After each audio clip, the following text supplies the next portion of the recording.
আজ শুরু হচ্ছে আমার ছোট ব্যস্ত একটা দিন। আমি সুলতা। আপনারা সবাই কেমন আছেন? আমি ভালো আছি। আশা করি আপনারা সবাই ভালো আছেন। বাসার কাজ, রান্না আর আমার একটু নিজের মতো সময়। চলুন আপনাদের সাথে শেয়ার করি।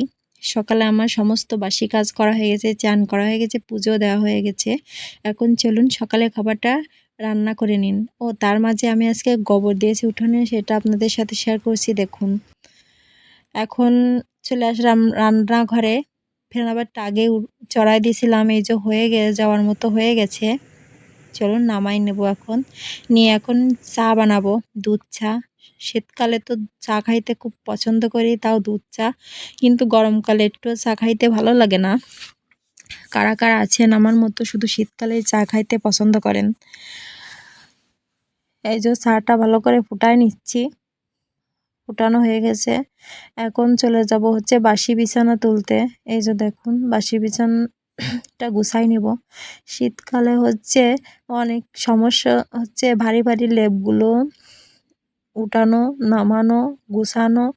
অ্যাকচুয়ালি আমার শীতকালটা একটু পছন্দ হয় না। কে কে আছেন আমার মতো শীতকাল পছন্দ করেন, আর কে কে আছেন যে শীতকাল পছন্দ করেন অবশ্যই কমেন্টে জানাবেন কিন্তু। আমার এই জন্য পছন্দ হয় না, গা হাত পা ফেটে যায়, অনেক সমস্যা দেখা দেয় শীতকালে। এই যে যাই হোক গুছাই নিলাম। তারপরে এই যে সকালবেলা একটু চা বিস্কুট খেয়ে নেব। খাওয়ার পরে দেখুন আজকে এসের মেনু ছিল হচ্ছে ডিম ভাজা, 5টা 6টা ঝাল। এই যে চা খাওয়ার পরে কিছুক্ষণ পরে আবার মানে ফেনাবারটা খাইয়ে নেব। এই যে 6টা ঝাল দিয়ে খাইছিলাম গাইস, কিন্তু সেই স্বাদ না খাইলে বুঝতে পারবেন না। আপনারাও খেয়ে নিন, তাড়াতাড়ি রান্না করে দেখেন। 6টা ঝাল আর ডিম ভাজি দিয়ে ফেনাবারটা তো সেই মজা করে খাইছি গাইস। দেখুন বলবো সেই স্বাদ। কিন্তু কি করব বলুন, অনেকটা মোটা হয়ে গেছি, এখন খেয়ে নিচ্ছি। ডায়েট করতে হবে, আজ করি কাল করি করে আর ডায়েটে করা হচ্ছে না। কি করব বলুন, এত স্বাদের খাবার খেয়ে কি ডায়েট করা যায়? আমি খুব ফুডি, আমি খাইতে পছন্দ করি খুব। কে কে আছেন আমার মতো? কিন্তু কি করব, একটু জল খাইলেও আমি মোটা হয়ে যাই গাইস, কিছু করার নাই, কিন্তু ডায়েটটা করতে হবে। যাই হোক, এই তো খেয়ে নিচ্ছি। সেই স্বাদ খাওয়া হয়ে গেছে। এখন আমি থালা বাসনগুলো ধুয়ে নিয়ে আসবো। থালা বাসনগুলো ধুয়ে নেওয়ার পরে তো দুপুরে রান্না করতে হবে।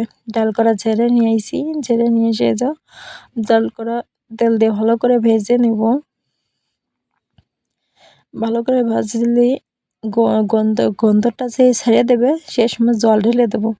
ভালো করে ভেজে নিতে হবে গাইস, ভালো করে না ভাজলে কিন্তু আবার মানে স্বাদ আসবে না। এই যে জল দিয়ে দিছি, এখন জল দেওয়ার পরে কিছুক্ষণ পরেই দেখবেন কি সুন্দর ফুটে যাবে। তার মধ্যে আমি ব্লেন্ডারে একটু মশলা করে নেব, যেহেতু মাথা দিয়ে ডাল রান্না করব, তার জন্য একটু মশলা লাগবে, আদা জিরে এবং কাঁচা লঙ্কা। এই যে ব্লেন্ডারে বেটে নেব। এই যে দেখেন ব্লেন্ডারে বেটে নিচ্ছি। এর মধ্যে আমার ভাতও হয়ে গেছে। ভাতটাও হচ্ছে ফ্যানটা ঝাড়াই নিব। এই যে দেখেন ভাতের ফ্যানটা ঝাড়াই নিচ্ছি।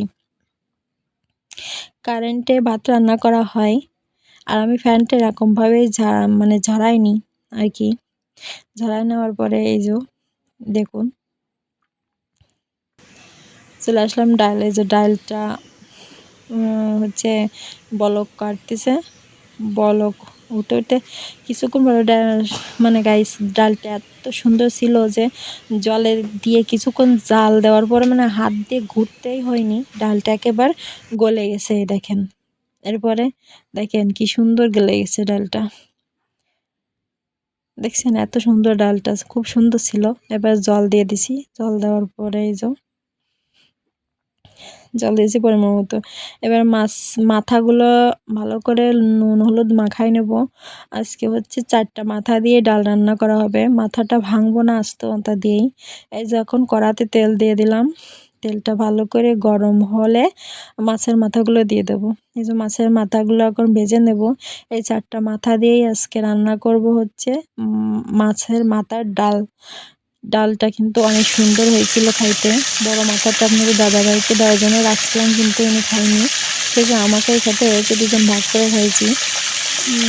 বড় মাথাটা দাদাবার জন্য রাখছিলাম, মেজো মাথাটা আমি খাবো, ছোটো মাথাটা আবার পরে খাবো, ছেলে যেহেতু খায় না। এখন এই যে মাথা খাওয়া ভালো করে ভেজে নিয়েছি।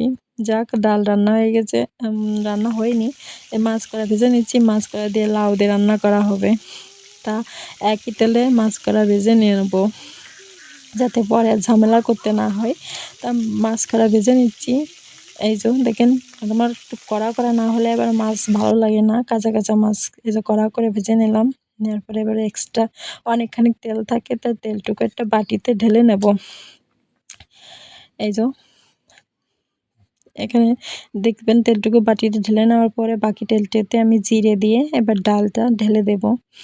ডালটা ঢেলে দেওয়ার পরে এই যে ডালটা ফুটতে দিয়ে আমি তরকারিটা ভালো করে বানাই নেব, মানে লাউটা বানাই নিব আর কি। পরবর্তী যে তরকারি রানবো তার জন্য লাউটা বানাই নিচ্ছি। যাই হোক, এই যে ডালটা ফুটে উঠেছে, এতে মাছের মাথা করাও দেওয়া হয়ে গেছে। ডালটা ফুটছে, এতে মাছের মাথাগুলোও দেওয়া হয়ে গেছে। মাছের মাথাগুলো দিয়ে ডালটা আরও বেশিক্ষণ ফুটাই নেব। যতক্ষণ কথা আছে না যে বেশি জালে ডাল ডাল সুস্বাদু হয়, আর হচ্ছে কম জালে টক সুস্বাদু হয়। সেরকম ডাল যত বেশি জাল হবে ততটা সুস্বাদু হবে। এই যে দেখেন, এরপরে হচ্ছে একটু চিনিও দিয়ে দিলাম স্বাদ বাড়ে যাতে।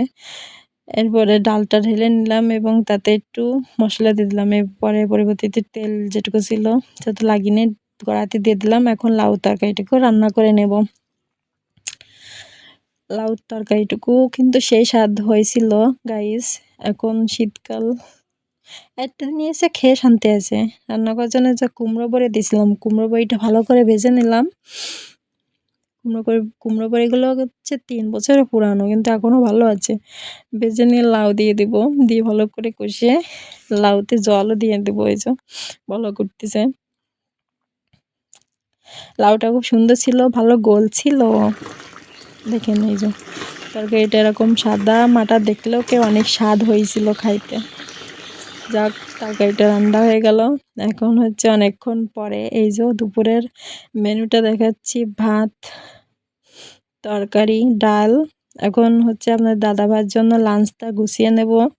এই যে দেখুন, লাঞ্চটা গুছিয়ে নিচ্ছি আপনাদের দাদাভাইয়ের জন্য। এখন আমাদেরকে যেতে হবে দোকানে দাদাভাই খাবার নিয়ে। বেশ কিছুক্ষণ আমি এখন দোকানে থাকবো, দাদাভাই খাবে, তারপরে আবার বাসায় আসব। বাসায় এসে আমি খাবো, এরপরে বাড়ির যে বাকি কাজ আছে সেগুলো করব। যাই হোক, ভিডিওটা এই পর্যন্ত। যদি ভালো লাগে অবশ্যই